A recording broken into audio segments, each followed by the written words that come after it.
So what happened in that meditation story? My last video, I was about to tell you my meditation experience when I was at the Tibetan Buddhist retreat, Tibetan Buddhist monastery centre on a Tai Chi retreat. And I went on a big old ramble. And the one thing that I was worried about happened, which was my phone ran out of battery. No, ran out of storage. So I was telling you this whole story and it wasn't recording. So here I am, part two, to try and tell you that incredible experience and perhaps finally my meditation breakthrough, I think. So there were three really powerful moments at that retreat at Samye Ling, and the first one was down by the river. I just decided to go down by myself and just sat for a bit of peace and quiet just down by the river on some pebbles, and I actually found a wee pebble that just sort of really caught my eye, and I was just holding it in my palm, and it felt really warm, and it had like absorbed some of the morning sunshine, and it just felt really comforting. So I just held that the entire time. And I'm not an expert at meditation. I've been on and off trying to do meditation for years, to be honest, and always found it very difficult. But this time round, I'm trying to be a bit more stick with it. I think now I'm starting to understand that it's not about having nothing in your mind. That's part of the journey, is actually just recognizing the thoughts and not getting mad. And sometimes it'll take a very, very long time. Someone at the retreat, actually, he had a really great analogy for it. He said it was like, um, what did he say? Like it was a post box, and it's absolutely jam packed. Your brain is like a post box and absolutely jam packed full of letters, and you have to read them all. And that's the process of meditation. It's like you start out with all these letters, and the more that you read, then obviously the less your mind becomes, until you get to the point that you've got no more letters left to read. I just really thought that was quite a beautiful way of putting that into a visual sort of understanding. The patience, the fact it takes a very long time. Um, but I have been feeling like more and more I'm starting to get it now, and it's starting to feel good. I had an experience actually not too long ago on lunch break at my work, and we were just sat outside, and it was a really, really busy area in the quad at the university. And I actually found the fact it was really busy, and the fact that I purposely put myself in this position with my eyes shut, having this sense of people watching me and being like, what's she doing? And that, in a way, though, actually felt like a bit of a breakthrough myself, and it was like I don't actually care what people are thinking. And I think the busyness of it actually helped me eventually, like, sort of get into this little snippet of I just had like probably just like 1 second of pure, like, outer body experience kind of sensation. I think is the only way I can describe that moment, but I've never had it again since. The experience I had on this retreat, 1 second, it's still recording, thank God. That's going to be paranoia. I think what I need to do is stop filming from this angle and actually have it. Anyway, I digress.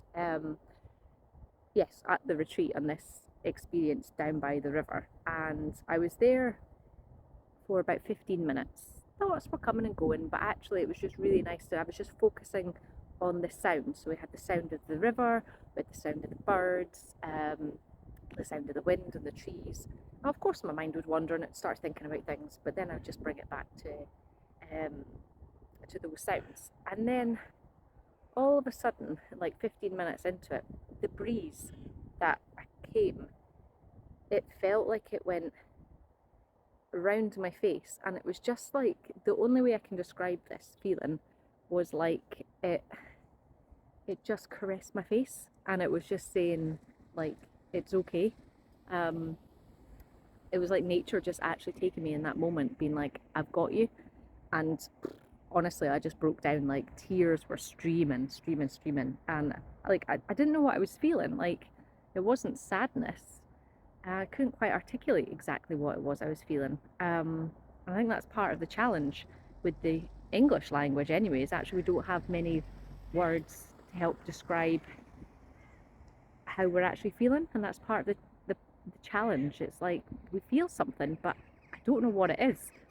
And it felt good. It felt like a release. And actually, like, something that I've acknowledged that I really need to start processing is grief from my brother who passed away 23 years ago.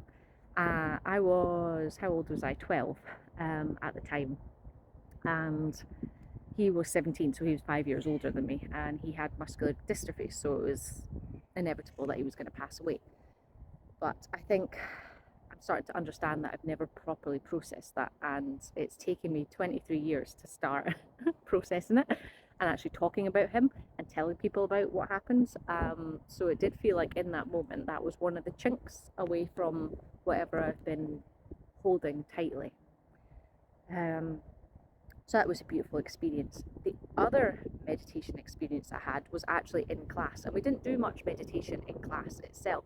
We were doing mostly Tai Chi theory, we actually did some massage, but actually there was one night we did do some meditation. We did standing meditation, something I've never done before. And our teacher was sort of talking us through it, and he would get us to go into these different postures and move our hands differently, and then talk us through the meditation. And then it was just like the last posture that we got into was, so we were standing, we had our hands out in front of us, and our eyes were shut at this moment, and it was visualizing roots going through our feet into the ground, but with our hands out in front of us. And what was happening to me in that moment was it felt like my hands were being pulled to the ground, like really, really pulled. And I could feel my body going like that, and I was having to like pull it back up. And it wasn't like when you're in one position you start to get the shakes, you know, and you sort of shake a bit like that.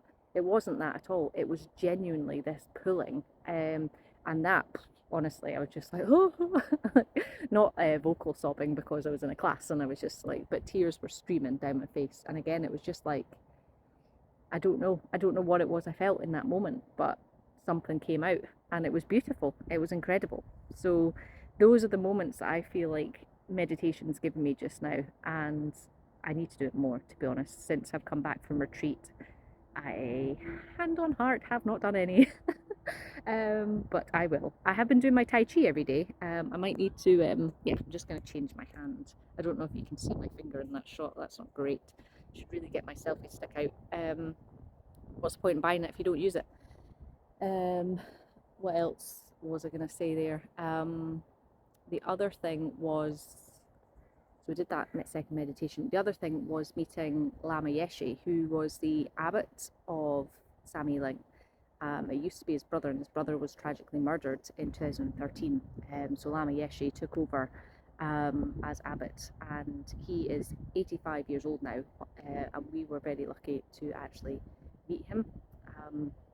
And we got the opportunity to ask him questions, and some of the other people in the class were brave enough. I wish I was brave enough, but I didn't. One of the questions was, how do you look so young? Because he did look incredibly young. His hands were like, they looked younger than mine, not a age spot, wrinkle, nothing. And his response was, no worries, I have no worries. And it was just such a beautiful little reminder of how much stress and anxiety can actually take its toll physically on the body. That's part of like Tai Chi as well, and all these movements and things. It's like that nice flowy twisty movements in the body allows the energy to flow through as well, so that's part of it as well. But I'll get onto that another time, because it's really fascinating actually. But the one powerful moment was when someone asked him, what's one piece of advice you could give us from all your life experiences right now?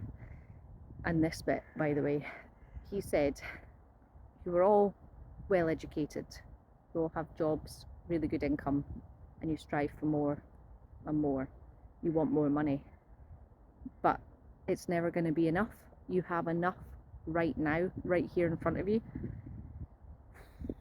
And oh my god, because if you'll have seen in my very first video that I did, whenever that was, like 6 weeks ago or something, that was my realization, was it's never enough. We're on this hamster wheel, we're climbing the ladder, we're chasing for more money, bigger house, bigger car, more cars, bigger holidays, more things, best gadgets. It's just never enough. We're never going to be truly happy. So my process through trying to get through that was to strip everything back and to move into the van and to go through these experiences. And yes, it's very hard. I am still very much struggling and thinking about money and thinking about growing my business and all those things, but it's a step.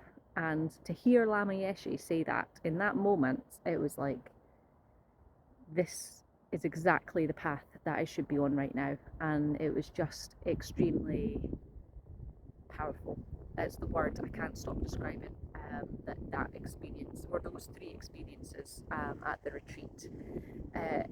It's actually just started raining. How incredible! Oh, Scotland. This, by the way, is Chateauroux House.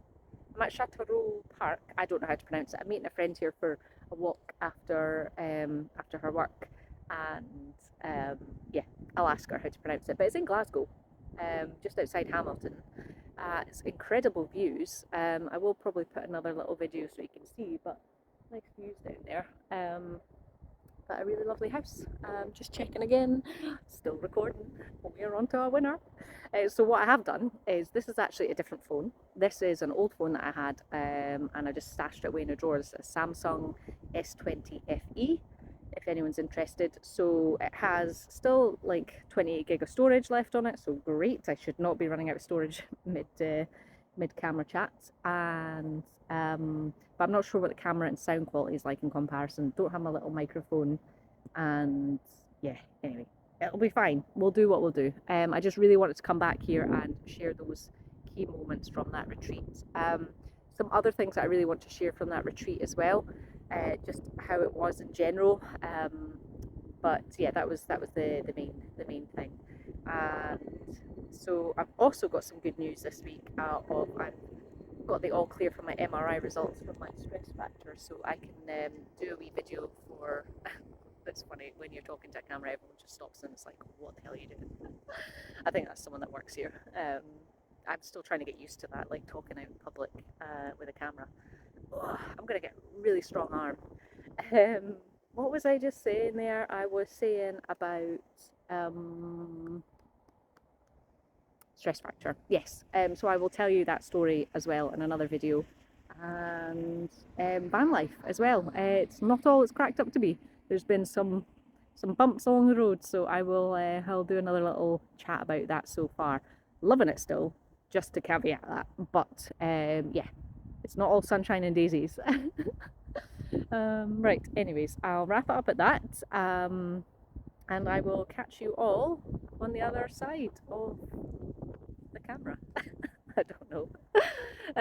But yes, leave a wee comment. Let me know what you think. I don't know. Just talk to me, please. Bye.